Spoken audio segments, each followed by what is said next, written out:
प्रिय किसान भाइयों, जैविक खेती एवं नेचुरल फार्मिंग से जुड़े हुए सभी बंधुओं, मैं doctor DK Singh, professor Pantnagar university, जैसा कि मैंने पहले वीडियोस में भी आपको बताता आ रहा हूं कि मैं जैविक खेती और नेचुरल फार्मिंग इन दोनों पे पिछले 2 दशकों से अध्ययन कर रहा हूं, रिसर्च कर रहा हूं।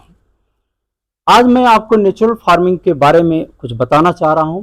नेचुरल फार्मिंग जो है वो बेसिकली उसके 4 बेसिक प्रिंसिपल्स होते हैं। पहला प्रिंसिपल ये होता है बीजामृत, दूसरा प्रिंसिपल ये होता है जीवामृत, तीसरा प्रिंसिपल ये होता है वापसा मतलब एरेशन, हवा बना रहे, और चौथा प्रिंसिपल होता है आच्छादा, उसको मिट्टी को उसमें मल्च या किसी बायो प्रोडक्ट जो बाई प्रोडक्ट होता है, एक्स्ट्रा होता है या स्टोर होता है, उनसे उसको ढक के रखना। तो आज मैं पहले प्रिंसिपल के बारे में बताता हूं आपको कि जिसको कि बीजामृत कहते हैं। बीजामृत बनाने के लिए किसान भाइयों 20 लीटर पानी की आवश्यकता होती है।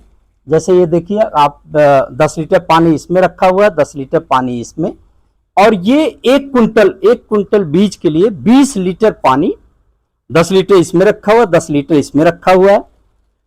5 लीटर गौमूत्र, ये देखिए ये गौमूत्र रखा हुआ है 5 लीटर।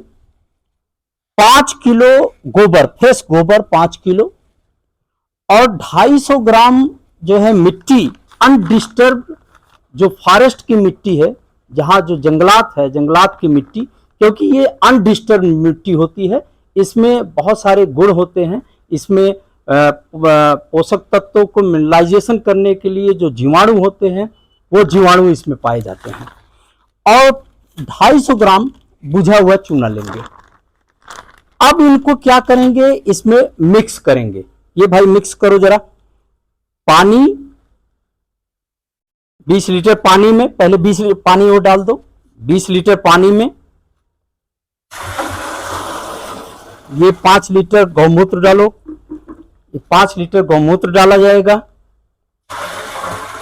फिर इसमें 5 किलो ये गोबर, फ्रेश गोबर 5 किलो ताकि पूरा डाल दो इसमें। 5 किलो फ्रेश गोबर, और ये जो तैयार हो रहा है हमारा, ये 1 कुंटल के लिए तैयार हो रहा है। अगर इसी हिसाब से आपका बीज कम है तो आप इन सब की मात्रा इसी प्रोपोर्शन में आप कम ले सकते हैं। और ये 250 ग्राम जो है फॉरेस्ट सॉइल, जो उसकी जंगलात की मिट्टी है, और 250 ग्राम बुझा हुआ चूना। ये बुझा हुआ चूना होना चाहिए, नहीं तो ये गर्मी पैदा करेगा।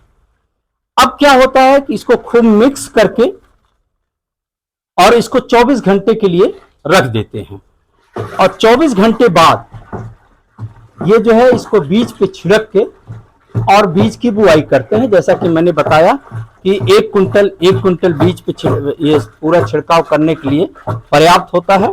इसको अब इसको कपड़े से ढक दो, कपड़े से ढक दीजिए। कपड़े से ढक के और 24 घंटे के लिए इसको छोड़ देते हैं। अब इसके फायदे क्या होते हैं? अब जैसे फॉरेस्ट सॉइल है, इसमें जंगलात की मिट्टी है और गोबर के साथ वो जब मिक्स होती है तो उसमें क्या है कि उसमें जीवाणु होते हैं, और वो जीवाणु जो है उसको जब ये बीज के साथ मिट्टी में जाएगा, खेत में जाएगा, तो उसको मिनरलाइजेशन करते हैं, न्यूट्रिएंट अवेलेबल कराते हैं बीज को।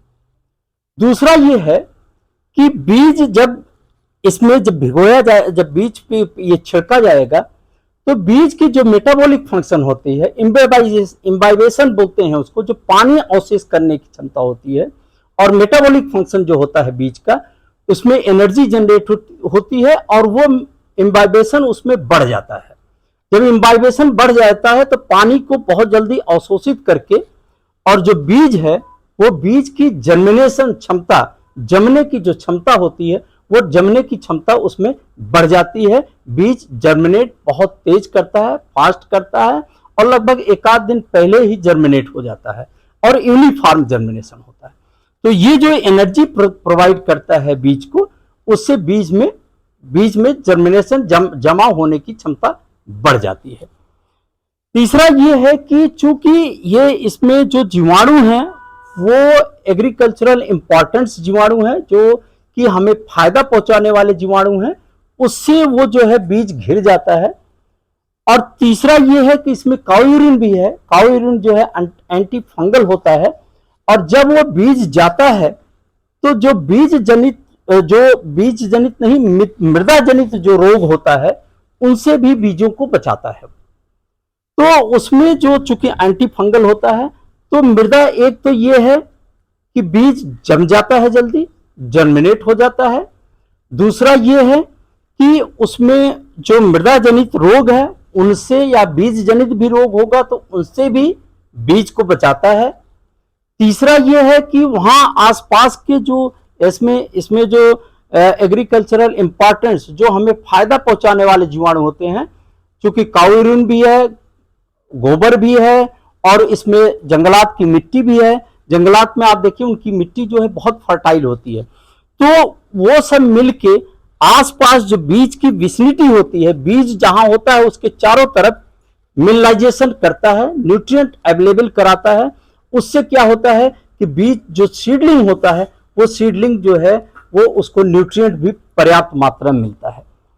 तो किसान भाइयों, मैं आज आपको यही बताना चाह रहा था कि जो पहला प्रिंसिपल है वो प्रिंसिपल है बीजामृत। और बीजामृत आप कैसे बनाएं, मैं एक बार फिर आपको बता दे रहा हूं। 1 कुंटल बीज के लिए 20 लीटर पानी, 5 किलो काउ यूरिन, 5 लीटर नहीं, किलो नहीं, 5 लीटर काउ यूरिन और 5 किलो गोबर की खाद, उसके साथ साथ 250 ग्राम जंगलात की मिट्टी और 250 ग्राम बुझा हुआ चूना, इन सबको मिक्स करके और आप कपड़े से ढक दें इसमें, जिससे हवा एरेशन बना रहे हमेशा। और जब एरेशन बना रहेगा तो इसमें जो है जीवाणुओं की संख्या ये बढ़ जाएगी, और ये जब बीज पे छिड़का जाएगा तो वो बीज को फायदा करेगा। तो आज के लिए बस इतना ही। आगे और प्रिंसिपल्स के बारे में आपको नेचुरल फार्मिंग के जो प्रिंसिपल्स हैं उस चारों प्रिंसिपल्स के बारे में मैं आपको बताऊंगा, और आप जो है इससे लाभान्वित होंगे। आज के लिए बस इतना ही। बहुत बहुत धन्यवाद। जय हिंद, जय भारत।